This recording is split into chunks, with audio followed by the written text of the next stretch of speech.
Assalamualaikum warahmatullahi wabarakatuh. Perkenalkan, kami dari kelompok 1 ingin sedikit menjelaskan mengenai hakikat manusia. Saya Dewi Syarifatul Hikmah sebagai moderator dan pemateri pertama, rekan saya Nadila sebagai pemateri kedua, dan Yunita sebagai pemateri ketiga. Hal-hal yang akan kita bahas kali ini yaitu yang pertama hakikat manusia, yang kedua dimensi kepribadian manusia, yang ketiga kebutuhan manusia, dan yang keempat kebutuhan manusia terhadap pendidikan atau manusia sebagai animal educandum. Langsung saja mengenai hakikat manusia. Yang pertama, pengertian hakikat manusia. Secara bahasa, hakikat berarti kebenaran atau sesuatu yang sebenar-benarnya, atau bisa juga disebut sebagai asal segala sesuatu. Dapat juga dikatakan bahwa hakikat itu adalah inti dari segala sesuatu atau yang menjadi jiwa sesuatu. Adapun manusia adalah makhluk paling sempurna yang diciptakan oleh Allah Subhanahu wa taala.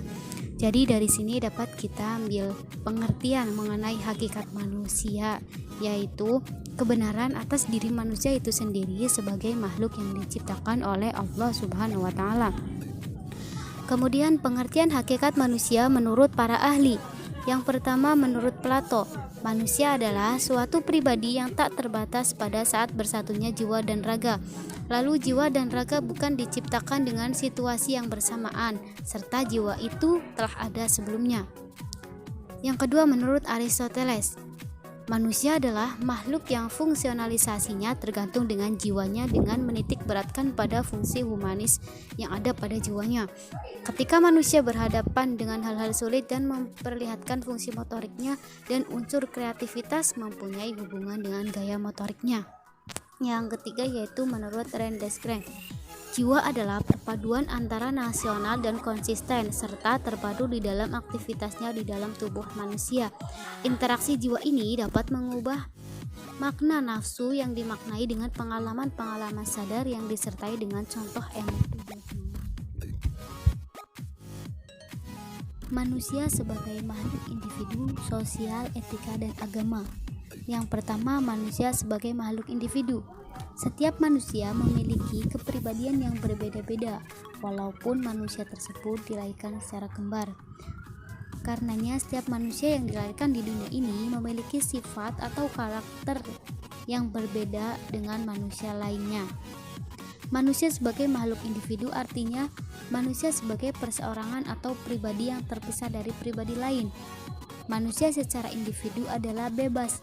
Maksudnya apa? Maksudnya yaitu ia bisa menentukan sendiri apa yang dilakukan berdasarkan kehendaknya, bukan berdasarkan paksaan dari orang lain. Yang kedua yaitu manusia sebagai makhluk sosial. Manusia adalah makhluk sosial, di mana setiap manusia pasti membutuhkan bantuan orang lain. Menurut kodratnya, manusia adalah makhluk sosial atau makhluk bermasyarakat. Selain itu, manusia juga diberikan akal pikiran yang berkembang serta dapat dikembangkan. Manusia dikatakan sebagai makhluk sosial juga karena pada diri manusia itu ada dorongan dan kebutuhan untuk berhubungan atau berinteraksi dengan orang lain. Maka dari sini dapat kita ambil kesimpulan bahwa manusia dikatakan sebagai makhluk sosial karena beberapa alasan, yaitu manusia tunduk pada aturan norma sosial. Perilaku manusia mengharapkan suatu penilaian dari orang lain. Manusia memiliki kebutuhan untuk berinteraksi dengan orang lain. Potensi manusia akan berkembang bila mana ia hidup di tengah-tengah manusia.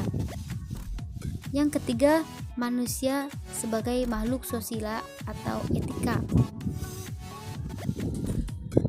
Manusia sadar akan diri dan lingkungannya, mempunyai potensi dan kemampuan untuk berpikir, berkehendak bebas, bertanggung jawab, serta punya potensi untuk berbuat baik. Karena itulah, eksistensi manusia memiliki aspek kesusilaan. Menurut Immanuel Kant, manusia memiliki aspek kesusilaan karena pada manusia terdapat rasio praktis yang memberikan perintah mutlak. Sebagai makhluk otonom atau memiliki kebebasan, manusia selalu dihadapkan pada satu alternatif tindakan yang harus dipilihnya. Yang keempat yaitu manusia sebagai makhluk beragama. Manusia hidup beragama karena agama menyangkut masalah-masalah yang bersifat mutlak. Maka pelaksanaan keberagamaan akan tampak dalam kehidupan sesuai agama yang dianut masing-masing individu. Dalam keberagamaan ini, manusia akan merasakan hidupnya menjadi bermakna. Ia akan memperoleh kejelasan tentang dasar hidupnya, tata cara hidup dalam berbagai aspek kehidupannya, dan menjadi jelas pula apa yang menjadi tujuannya. Selanjutnya yaitu sifat-sifat hakikat manusia. Sifat hakikat manusia adalah ciri-ciri atau karakteristik yang membedakan manusia dengan hewan, meski dari segi biologisnya memiliki kemiripan. Wujud sifat hakikat manusia menurut Profesor Dr. Uno Tirta Raharja dan kawan-kawan dibagi menjadi 8. Yang pertama, kemampuan menyadari diri. Berkat adanya kemampuan menyadari diri, manusia dapat menyadari dirinya sendiri memiliki ciri khas dan karakteristik. Manusia juga bisa menyadari bahwa dirinya mempunyai kelebihan dan kekurangan. Yang kedua, kemampuan berekstensi, yaitu kemampuan manusia untuk dapat menempatkan diri dan dapat menerobos atau menebus batas-batas yang membelenggu dirinya, sehingga tidak terbelenggu dalam ruang dan waktu seperti mengatasi situasi dan peristiwa atau melihat prospek masa depan. Yang ketiga, kata hati. Kata hati atau hati nurani adalah kemampuan manusia untuk membuat keputusan yang baik atau buruk dan yang baik atau yang salah. Jadi manusia dalam berbuat juga harus memperhatikan kata hatinya agar tidak melakukan kesalahan. Yang keempat, moral. Moral adalah bentuk pengertian yang menyerupai perbuatan. Maka yang disebut moral yaitu perbuatan itu sendiri. Yang kelima yaitu tanggung jawab. Sifat tanggung jawab adalah kesediaan untuk menanggung akibat dari perbuatan yang menuntut jawab yang dilakukan manusia. Yang keenam yaitu rasa kebebasan, yaitu tidak merasa terikat dan terbebani oleh sesuatu, tetapi sesuai dengan kodrat manusia. Artinya apa? Artinya yaitu bahwa manusia bebas melakukan apa saja sepanjang itu tidak bertentangan dengan kodrat manusia itu sendiri. Yang ketujuh yaitu hak dan kewajiban. Kewajiban merupakan sesuatu yang harus dipenuhi oleh manusia, sedangkan hak adalah sesuatu yang patut dituntut setelah memenuhi kewajiban. Dan yang terakhir yaitu kemampuan menghayati kebahagiaan, yaitu integrasi dari segenap kesenangan, kegembiraan, kepuasan, dan sebagainya dengan pengalaman pahit dan penderitaan yang sebelumnya dialami. Selanjutnya yaitu dimensi kepribadian manusia. Yang pertama, macam-macam dimensi manusia.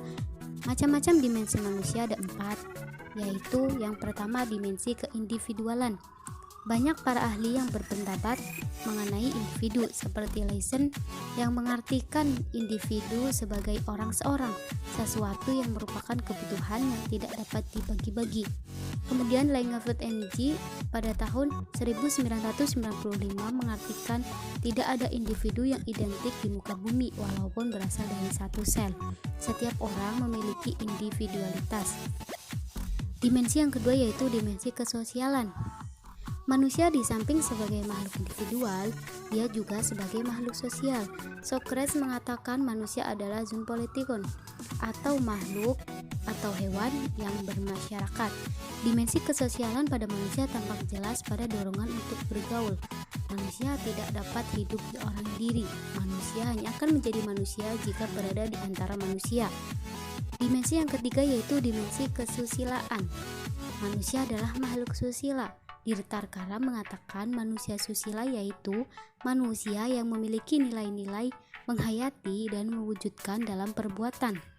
Dimensi yang terakhir yaitu dimensi keberagaman. Beragama merupakan kebutuhan manusia karena manusia adalah makhluk yang lemah yang memerlukan tempat bertopang demi keselamatan hidupnya. Agama sebagai sandaran vertikal manusia. Kemudian pengembangan dimensi-dimensi manusia. Pendidikan adalah upaya sadar untuk mengaktualisasikan potensi dimensi-dimensi secara total dan maksimal. Meskipun pendidikan pada dasarnya baik, tetapi dalam pelaksanaannya bisa saja terjadi kesalahan, melenceng dari tujuan utama. Maka dari itu digunakan pendekatan pengembangan yang bersifat pengembangan yang utuh dan yang bersifat pengembangan yang tidak utuh. Pengembangan yang utuh. Tingkat keutuhan perkembangan dimensi manusia ditentukan oleh dua faktor, yaitu kualitas potensi tingkat manusia dan arah pengembangannya. Ada kalanya arah konsentris, yaitu pengembangan keempat dimensi hakikat manusia tidak dipisahkan. Ada kalanya arah horizontal, pengembangan hakikat dimensi manusia dilaksanakan secara serempak. Kemudian pengembangan yang tidak utuh. Pengembangan yang tidak utuh terjadi apabila dalam proses pengembangan ada unsur dimensi hakikat manusia yang terabaikan. Misalnya dimensi kesosialan didominasi oleh dimensi keindividualan, atau dimensi domain afektif didominasi pengembangan dimensi kognitif. Demikian juga halnya jika domain afektif terabaikan. Kebutuhan manusia.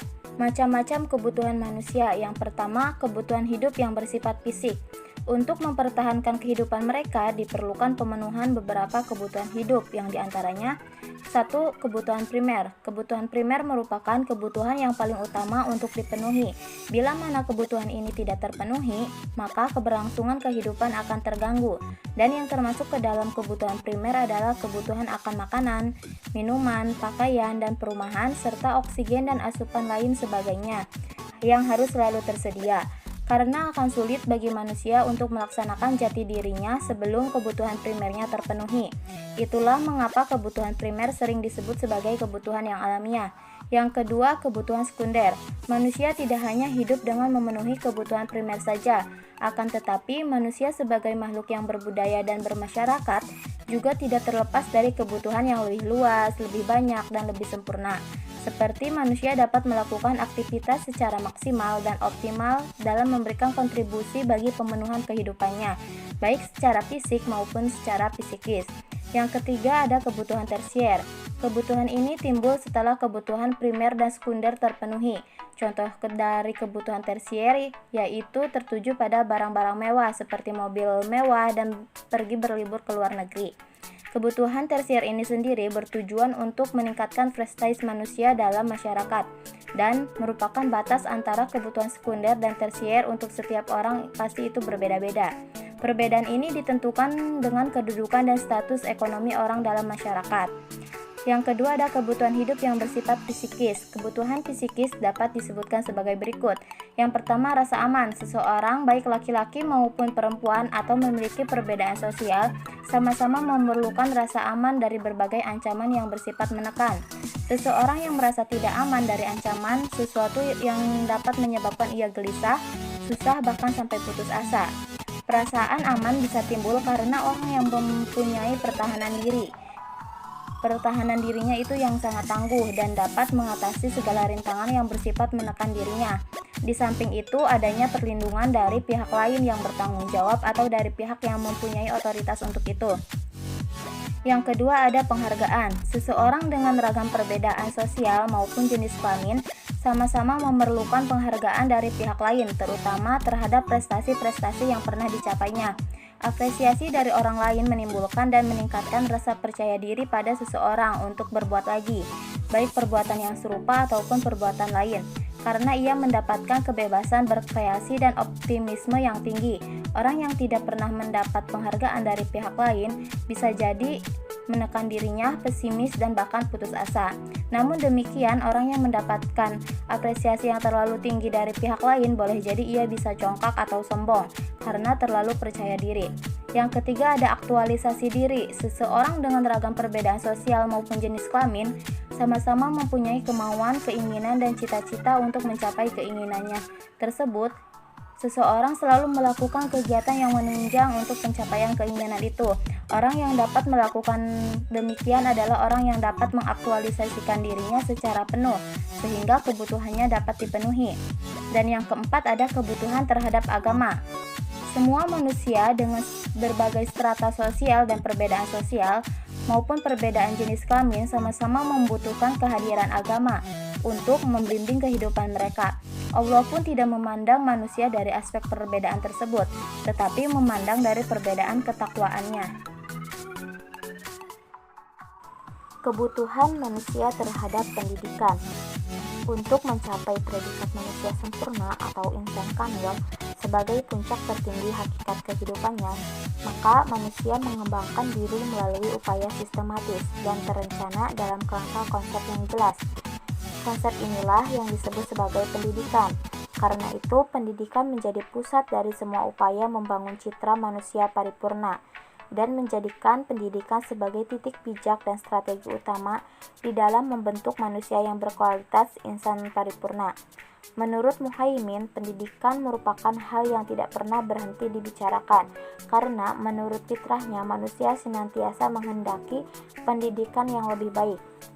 Hal yang sangat sulit dibayangkan bahwa manusia hidup dalam dunia tanpa pendidikan di dalamnya. Bagaimana mungkin manusia berkembang dengan peradaban sedemikian rupa tanpa suatu upaya yang sistematis melalui pendidikan? Dalam beberapa aspek memang kadang terjadi kerancuan antara prestasi kemajuan yang ditandai oleh berbagai penemuan ilmu pengetahuan dan teknologi dengan efek yang kemudian timbul dari berbagai pemahaman tentang pemanfaatan teknologi itu sendiri. Kemudian dapat ditegaskan bahwa dinamika kehidupan manusia adalah buah dari proses pendidikan yang terjadi secara semesta dan saling berkontribusi di antara sesama umat manusia. Manusia sebagai animal educandum. Mengapa kita perlu memahami hakikat manusia? Karena pada dasarnya pendidikan itu merupakan kegiatan khas manusia. Anak didik manusia merupakan komponen sentral dalam sistem pendidikan. Konsep atau pandangan guru tentang hakikat anak menentukan strategi praktik pendidikannya. Dan yang terakhir, pandangan yang benar dan jelas tentang hakikat anak akan terhindar dari ekses dampak negatif perkembangan iptek yang pesat. Kemudian, 3 golongan kesalahan pendidikan. Yang pertama, kesalahan-kesalahan teknis, artinya kesalahan yang disebabkan oleh kekurangan keterampilan atau kesalahan dalam cara menerapkan pengertian atau prinsip-prinsip tertentu. Yang kedua, kesalahan-kesalahan yang bersumber pada struktur kepribadian perilaku pendidik sendiri. Dan yang terakhir yaitu kesalahan-kesalahan yang sifatnya konseptual, yang artinya itu karena pendidikan tersebut kurang mendalami masalah-masalah yang sifatnya teoritis, maka perbuatan mendidiknya mempunyai akibat-akibat yang tak dapat dibenarkan. Konstan lapisan perilaku makhluk. Yang pertama, lapisan perilaku anorganis dan organis yang dikuasai oleh hukum alam dan sebab akibat. Yang kedua ada lapisan perilaku vegetatif atau perilaku nabati, yang artinya segala proses yang terjadi dalam tubuh untuk memelihara mekanisme kehidupan jasmaninya, misalnya seperti pernapasan, pertukaran zat-zat dalam tubuh yang diambil dari alam sekitarnya, seperti air, mineral, makanan, dan lain-lain, kemudian mengalami pertumbuhan menjadi besar, bergerak, berkembang biak, dan sebagainya. Yang ketiga ada lapisan perilaku animal atau perilaku hewani, yang bersifat naluriah dan instinktif, misalnya fenomena adanya nafsu seperti makan, seksual, berkelahi, atau nafsu mempertahankan diri, menyerang, dan menyesuaikan diri. Kesadaran indria terdapat dalam perilaku hidup binatang dan juga manusia. Yang keempat ada lapisan perilaku human, perilaku atau kemampuan yang hanya terdapat pada kehidupan manusia dan tidak dimiliki oleh makhluk lain yang lebih rendah tingkatannya, seperti binatang, tumbuhan, dan benda lainnya. Atau kemauan untuk menahan hawa nafsu, adanya akal pikiran, kemampuan berorganisasi, bermasyarakat, berpolitik, dan bernegara. Yang terakhir yaitu ada lapisan perilaku mutlak atau absolut, yaitu perilaku yang mampu menghayati nilai-nilai religius, nilai-nilai agama, sehingga dapat berkomunikasi dengan zat yang mutlak yang maha kuasa atas segala sesuatu, yaitu nilai-nilai hidup berketuhanan. Lapisan ini merupakan lapisan yang sangat tertinggi. Kemudian ada human behavior atau perilaku manusia. Yang pertama, manusia memiliki kemauan untuk menguasai hawa nafsunya. Yang kedua, manusia memiliki kesadaran intelektual dan seni. Manusia dapat mengembangkan pengetahuan dan teknologi menjadikan ia berbudaya. Yang ketiga, manusia memiliki kesadaran diri, sadar akan sifat-sifat yang ada pada dirinya dan dapat berintrospeksi diri. Yang keempat, manusia adalah makhluk sosial, berorganisasi dan bernegara. Yang kelima, manusia memiliki bahasa simbolis, baik secara tertulis maupun secara lisan. Yang keenam yaitu manusia dapat menyadari nilai-nilai etika maupun estetika, dapat berbuat sesuai dengan nilai-nilai tersebut, dan memiliki kata hati atau nurani. Selanjutnya mengenai persamaan manusia dengan hewan. Yang pertama itu ada mempunyai dorongan atau kemampuan untuk hidup dan melanjutkan kehidupan. Yang kedua, merupakan satu kesatuan organisasi biologis yang tersusun sedemikian rupa sehingga dapat memenuhi kebutuhan organisme itu secara keseluruhan. Yang ketiga, memiliki ketergantungan pada lingkungan sehingga dapat menyesuaikan diri bahkan bersatu dengan lingkungannya. Yang keempat, memiliki kemampuan untuk tumbuh dan berubah akibat interaksi dengan lingkungan. Selain persamaan, ada pula perbedaan antara manusia dengan hewan dilihat dari kehidupan. Yang pertama itu kehidupan hewan, yaitu ketika dilahirkan telah memiliki kemampuan siap pakai, segera berjalan, menyusu sendiri. Merupakan makhluk biologis dengan kemampuan insting semata, bertindak menurut insting dan tidak bertanggung jawab, serta tidak mengenal etika, estetika, dan agama. Yang kedua, kehidupan manusia itu diantaranya ketika dilahirkan tidak berdaya sama sekali, sangat memerlukan bantuan. Merupakan makhluk biologis, individual, sosial, berada dengan berbagai potensi yang pada dasarnya itu terbatas namun dapat dikembangkan. Bertindak menurut cipta, rasa, dan karsa, dan umumnya bertanggung jawab. Selain itu, mengenal etika, estetika, dan agama. Selanjutnya mengenai pandangan tentang manusia dan implikasinya dalam pendidikan.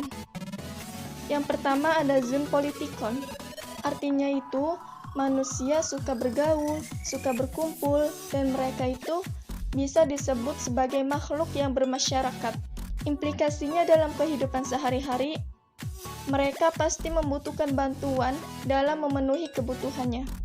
Yang kedua ada Homo sapiens. Manusia merupakan makhluk organisme biologis yang mengetahui atau bisa disebut bijaksana. Implikasinya dalam pendidikan hendaknya berlandaskan konsep-konsep antropologis biologis. Yang ketiga, ada animal rasional. Manusia adalah makhluk yang mempunyai akal pikiran, yang mampu memilih sesuatu menurut pertimbangan akal pikiran ataupun kecerdasannya. Yang keempat, ada Homo ludens. Manusia adalah makhluk yang suka bermain, suka berfantasi. Implikasinya bahwa pendidikan hendaknya mampu mengembangkan imajinasi kreatif manusia dengan dunianya sendiri, tentunya dengan proses yang menyenangkan. Yang kelima ada Homo faber. Manusia adalah makhluk yang dapat menciptakan sesuatu. Jadi implikasinya bahwa pendidikan itu harus bisa mengembangkan aspek kemampuan agar bisa membuat sesuatu dan mempergunakannya seoptimal mungkin. Yang keenam ada animal sosial. Manusia adalah makhluk yang suka berorganisasi, bermasyarakat, saling memerlukan, dan mempengaruhi. Implikasinya bahwa pendidikan terjadi karena manusia dapat dipengaruhi dan dapat mempengaruhi satu sama lain. Yang ketujuh ada animal symbolicum. Dengan bahasa simbolis, manusia bisa berkomunikasi baik secara lisan maupun tulisan. Yang kedelapan ada animal educandum. Manusia merupakan makhluk yang perlu dididik dan dapat dididik. 9 ada animal educable. Manusia adalah hewan yang dapat dididik. Yang terakhir ada makhluk individual dan makhluk sosial. Selanjutnya materi terakhir mengenai apa saja sih pentingnya pendidikan. Di antaranya yaitu yang pertama, manusia memerlukan bantuan. Pada saat dilahirkan tak berdaya, penuh ketergantungan. Yang kedua, masa belajar anak manusia itu memerlukan waktu yang lama untuk dapat berdiri sendiri. Yang ketiga, hewan lebih cepat mandiri karena perilakunya dikemudikan oleh instingnya. Dan yang terakhir itu, insting merupakan kemampuan psikofisis yang diturunkan, atau bisa disebut juga pembawaan. Adapun sifat-sifat insting itu seperti mampu berbuat sesuatu yang tersedia tanpa belajar terlebih dahulu. Yang kedua, perbuatan itu sifatnya psikofisik, melibatkan aspek jasmani dan kejiwaan yang paralel.